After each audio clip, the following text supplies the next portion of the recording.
अरे आगे राजा साहब आ गए। अब ये किताब पलट कर दिखाएंगे कि कक्षा में सिर्फ यही एक विद्यार्थी है। हम सब तो ऐसे ही हैं। नहीं नहीं, ऐसा मत कहो, प्रिंसिपल सर तक पहुंच है इसकी। अरे लेकिन प्रिंसिपल सर तक पहुंच कैसे हो सकती है इसकी? कहीं प्रिंसिपल सर के जूते चप्पल मुफ्त में तो नहीं सिलता है? अरे सील देता होगा, अब जात भी तो वही है। आप लोग मुझे अपमानित करने की कोशिश में खुद का समय बर्बाद कर रहे हो। इससे अच्छा है कि पढ़ लो, कुछ काम आएगा। वक्त का दुरुपयोग नहीं, वक्त का सदुपयोग कर रहे हैं भीमराव हम।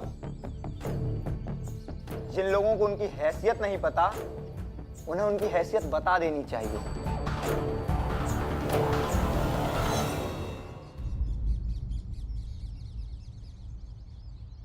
बैठो। बच्चों, आज पढ़ाई नहीं होगी, बल्कि एजुकेशन डिपार्टमेंट से कुछ ऑफिसर्स आ रहे हैं।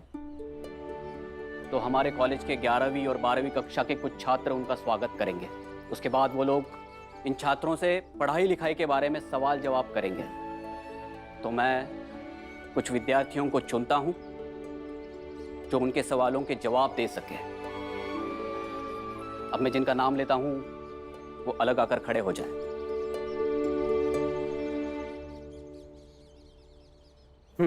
नरोत्तम जोशी, आओ। सदाशिव कुलकर्णी, आओ। आप दोनों सवालों का जवाब देंगे। जी गुरुजी। ठीक है? गुरुजी, मुझे भी शामिल कर लीजिए ना। भीमराव, तुम्हें इस कक्षा में पढ़ने दिया जा रहा है, यही बहुत बड़ी बात है। इसका मतलब ये नहीं कि तुम हमारे सर पर बैठ के नाचोगे। क्या चाहते हो तुम? अतिथियों के सामने एक छोटी जाति के विद्यार्थी को पेश करके हम उनका अपमान करें? जब उन्हें पता चलेगा कि तुम एक छोटी जाति के विद्यार्थी हो तो उनका मन खराब होगा। वो तो यही सोचेंगे ना, ऊंची जात के विद्यार्थी होने के बावजूद एक छोटी जात के विद्यार्थी को हमारे सामने पेश किया गया। वो अगर यहाँ शिक्षा की बातें करने आ रहे हैं, विद्यार्थियों को समझाने आ रहे हैं, विद्यालय में शिक्षा के स्तर का आकलन करने आ रहे हैं, तो उन्हें जाति से नहीं शिक्षा से मतलब होगा। वैसे भी जाति आपके लिए एक समस्या है। वो लोग भी इसी समाज का हिस्सा है भीमराव, जो तुम्हारे परछाई से दूर भागते हैं। हम तुम्हें उनके सामने पेश करके उन्हें अपमानित नहीं करना चाहते। और कॉलेज की इज्जत, वो भी कोई चीज है या नहीं? क्या कहते हो बच्चों? भीमराव को अतिथियों के सामने लाना चाहिए या नहीं? नहीं सर। सर, अतिथिगण आ गए। आप सभी लोग आकर अपने साथियों की हौसला अफजाई करें। चलो। और हाँ भीमराव, अभी प्रिंसिपल के पास जाकर ये शिकायत विकायत का नाटक मत करना। क्या है ना, अतिथियों के सामने कॉलेज की लाज रखना एक अच्छे विद्यार्थी का कर्तव्य होता है, याद रखना। चलो।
मैं निवेदन करना चाहूंगा हमारे कॉलेज के प्रिंसिपल सर, आप पुष्पमाला पहनाकर इनका स्वागत करें।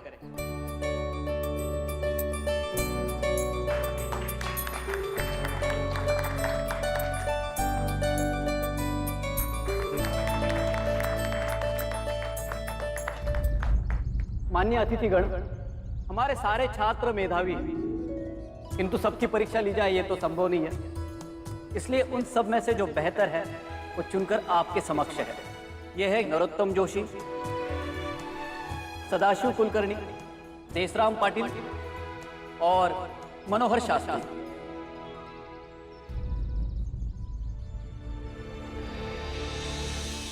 ये लोग भीमराव को चुनकर क्यों नहीं लाए?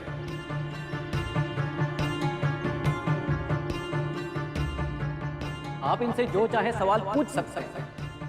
जरूर। धर्म, कुल, जाति इन सब का त्याग करके कोई भी व्यक्ति एक क्षण भी नहीं रह सकता। हम हमारे धर्म के रक्षा हेतु अपने मांग पर अड़े रहेंगे। भीमराव को विज्ञान नहीं पढ़ने देंगे। छात्रों, मुझे ये बताइए, कोलंबस और वास्को दी गामा, इन दोनों में क्या समानताएं और क्या असमानताएं थी? दोनों में ये समानता है कि दोनों ही नाविक थे, महत्वाकांक्षी थे और बहादुर थे। और विषमता ये है कि दोनों ही समुद्री रास्ते से इंडिया की खोज के लिए निकले। कोलंबस इंडिया की जगह अमेरिका जा पहुंचे और वही वास्को डी गामा ने इंडिया तक की सफर तय किया।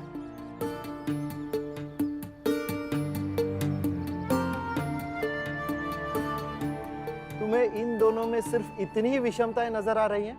हाँ सर, यही अंतर था। वास्को दी गामा पूरी तैयारी, अनुसंधान और नक्शे के साथ भारत की खोज पे निकला था, जबकि कोलंबस की तैयारी उतनी पुख्ता नहीं थी।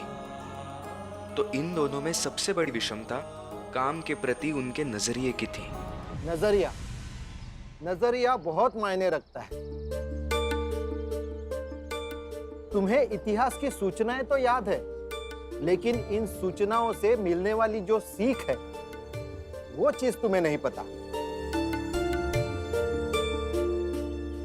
और इतिहास से अगर सीख ना मिल पाए, वर्तमान और भविष्य की तैयारी या बेहतर ना हो पाए, तो इतिहास सीखने का कोई मतलब नहीं है। बच्चे हैं, धीरे धीरे सीख जाएंगे।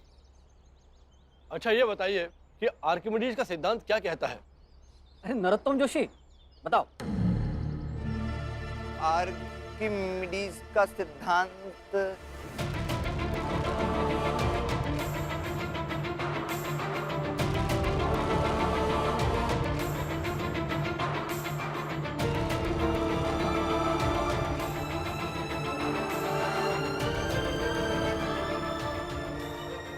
आर्किमिडीज का सिद्धांत को कक्षा में पढ़ाया था ना, बताओ। जी गुरुजी, याद भी है, बस पेट में मुंह तक नहीं आ रहा है। आर्किमिडीज का सिद्धांत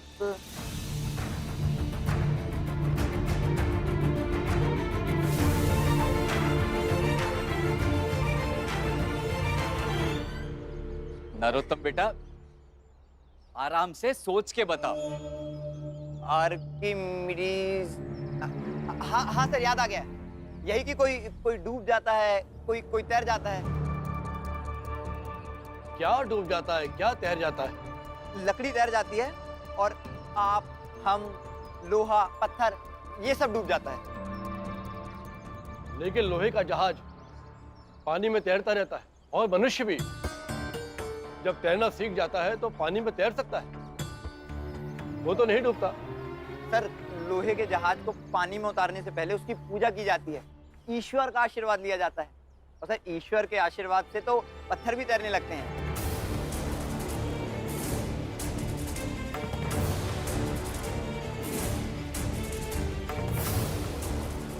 और सर, इंसान इसलिए नहीं डूबता क्योंकि वो तैरना सीखा होता है, और तैरना सीखते ही इसीलिए है ताकि डूबने से बचा जा सके।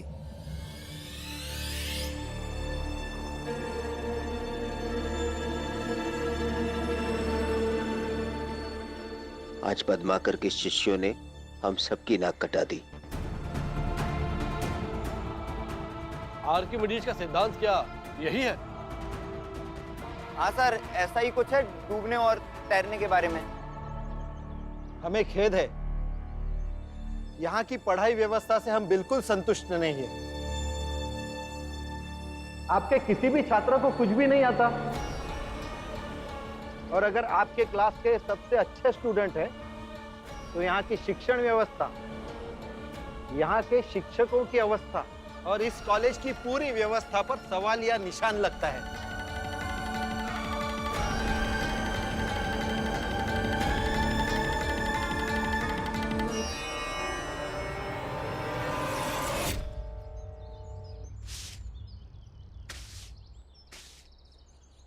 वो लोग भी इसी समाज का हिस्सा है भीमराव, जो तुम्हारे परछाई से दूर भागते हैं। हम तुम्हें उनके सामने पेश करके उन्हें अपमानित नहीं करना चाहते। ये क्या बदतमीजी है? ये कोई लेटने की जगह है? गुरुजी कहते हैं कि पढ़ना है तो बाहर खड़े रह के पढ़ो, लेकिन वहाँ से ना सुनाई देता है ना समझ में आता है। सब बच्चे मेरे साथ कक्षा से बाहर खड़े रह के पढ़ेंगे या मैं भी भीतर बैठ के पढ़ूंगा। उठो भीम, आज से तुम सबके साथ भीतर जाके पढ़ोगे।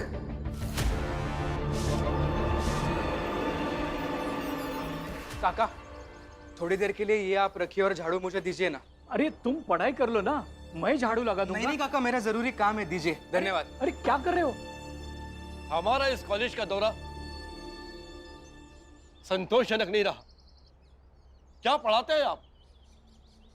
क्या करते हैं आप लोग?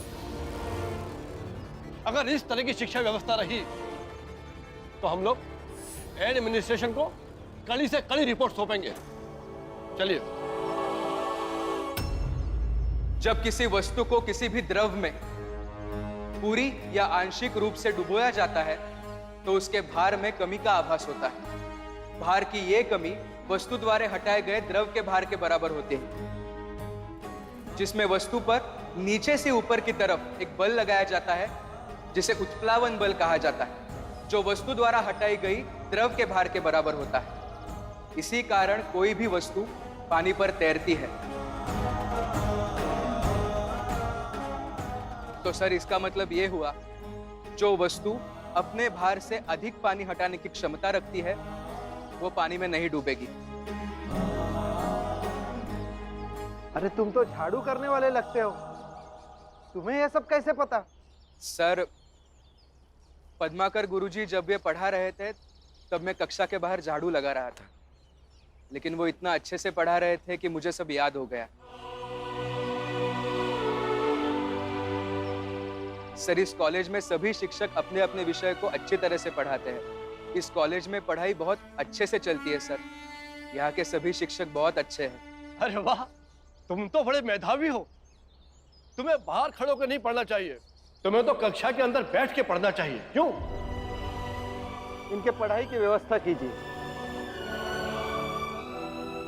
सुधारिए इस कॉलेज की शिक्षण व्यवस्था को। जिनको झाड़ू पोछा करना चाहिए वो क्लास में बैठकर सीख रहे हैं, और जिसे सीखना चाहिए वो बाहर झाड़ू पोछा कर रहा है।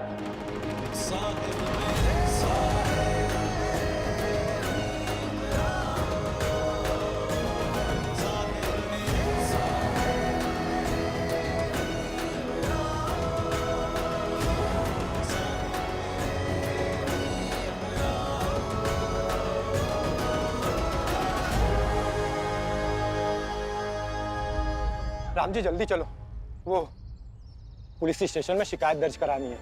इसलिए मेरा किसी ने जेब काट लिया।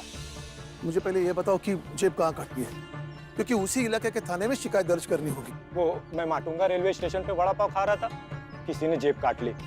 हद हो गई राम जी बाबू, माटुंगा स्टेशन पे कितने चोर भरे पड़े हैं। अब कल रात में माटुंगा स्टेशन पे मेरे साथ 10 और लोग सोए हुए थे, अब सबकी जेब काट ली, एकदम परेशान करके छोड़ दिया। अभी तो थे भाई साहब, इनकी भी जेब कटी थी। रंजन, तो तुमने मुझे झूठ क्यों बोला था कि तुम सेठ जी के बेटे ध्रुव के बताए किसी परिचित के यहाँ रहने गए थे? राम जी, मैं झूठ नहीं बोलता तो क्या करता, और मैं नहीं चाहता था कि मैं तुम्हारे साथ तुम्हारे घर पर रहकर तुम्हारी मुसीबत और बढ़ा दूं। अरे खड़े खड़े यहाँ पे क्या कर रहे हो? जाओ अपना काम करो। सेठ जी, ये मेरा दोस्त पुरंजन, इसे नौकरी की सख्त जरूरत है। लेकिन इसकी हालत तो देखो। मैं कभी शिकायत का कोई मौका नहीं दूंगा। सेठ जी, इसकी जिम्मेदारी मैं लेता हूँ। ठीक है, लेकिन अगर कुछ हुआ तो जिम्मेदारी तुम्हारी होगी राम जी।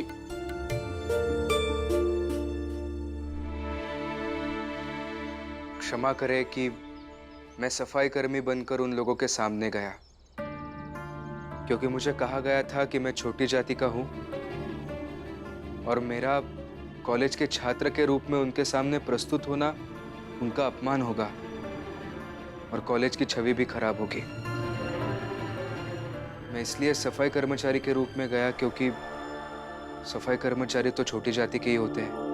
मिस्टर अजिंक्य राव और मिस्टर पद्माकर, आप दोनों ने पहले भी भीमराव की जाति के नाम पर पढ़ाई रोकने की कोशिश की है, लेकिन आज फिर से आपने जो उसके साथ किया है वो बहुत ही गलत है। सर, मैंने तो अपने समझ से वही किया जिससे कॉलेज का मान बढ़ सके। लेकिन अफसोस सर, आपका कॉलेज का नाम तो भीमराव ने रख लिया, वरना आपके विद्यार्थी का जवाब तो मजाक का मुद्दा बन गया था। सर, मुझे लगता है कि मिस्टर अजिंक्य राव और मिस्टर पद्माकर जी को इस बात का सबक मिलना चाहिए। सर, क्यों सबक मिलना चाहिए? देखिए, बड़ी विनम्रता पूर्वक कह रहे हैं, कुछ भी ऐसा ना हो जिससे हमारी जाति के लोग कॉलेज के बाहर बवाल खड़ा करें और इस कॉलेज की शांति भंग हो।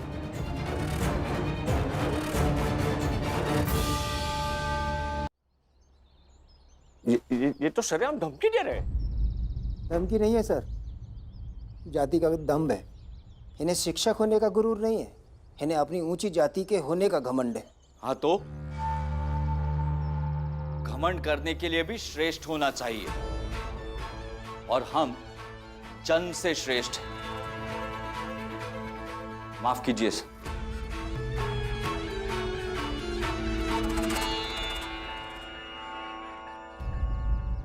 भीमराव, आज तुमने इस कॉलेज के लिए जो किया है उसने इस कॉलेज की प्रतिष्ठा को बचाया है। तुम्हें आइंदा कभी भी कोई भी समस्या हो तो तुम उसी समय मुझे सूचित करोगे। जी सर। तुम्हारे दिमाग में ऐसी तरकीब आती कहां से भीमराव, कि छात्र के रूप में जाने का नहीं और सफाई वाले की तरह आने का? सर, गरीब और वंचित लोग नदी के बहते पानी की तरह होते हैं। उन्हें अपनी मंजिल संघर्ष करके पानी होती है। मैंने भी वही किया सर।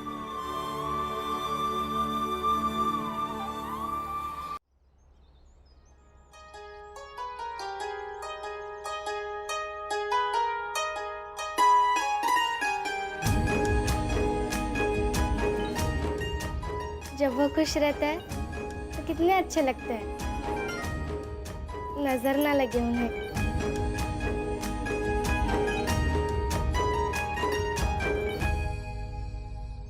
अरे रे, क्या कर रही हो?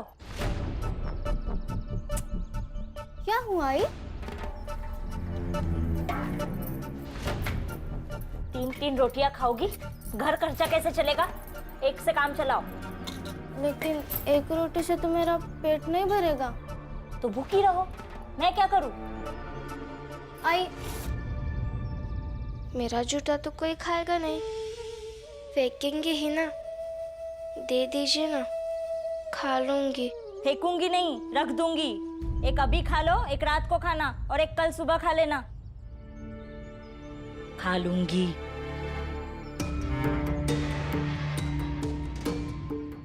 आई, ये ठीक लगता है क्या? आपने आज तक ऐसा पहले कभी नहीं किया, फिर आज क्यों कर रही है?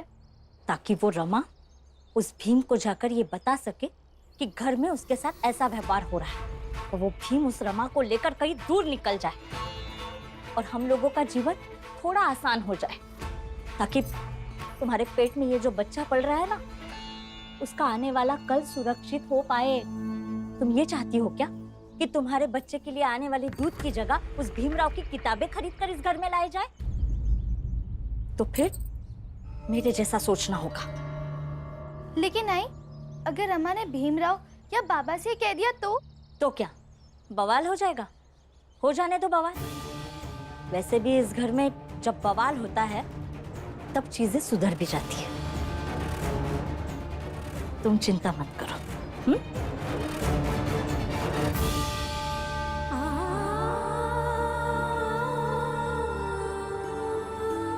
एक रोटी से पेट कैसे भरेगा? अब मैं क्या करूं?